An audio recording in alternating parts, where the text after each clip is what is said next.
Чевларската индустрија е заглавена како никогаш досега. Сезоната која тие ја планираа за добра, бидејќи овој пат сите планови им ги расипа високата цена на струјата. За нив, овој удар е поголем и од последиците со короната. Енергетската криза се совпадна со грејната сезона во компаниите кои трошат исклучиво електрична енергија и за производство на полуготовите производи и за затоплување.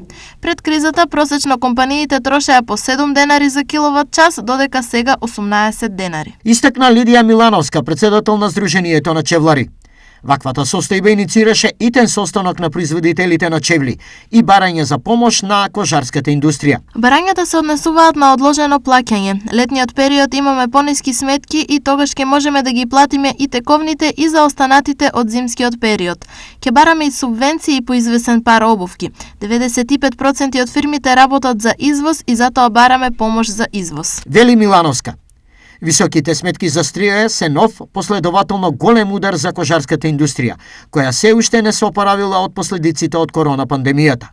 Сега, секторот треба да се справи и со високите цени на струјата и со порастот на минималната плата. Кожарството во вкупното индустријско производство во државата учествува со 1,5, а во овој сектор се вработени 3% од вкупниот број вработени во индустријата.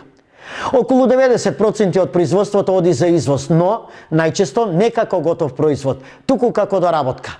Во извозот оваа гранка учествува со околу 50 милиони долари, што 1,1% е од вкупниот извоз. Од 2020 година наваму работат само 10% од сите фабрики за производство на чевли во државата.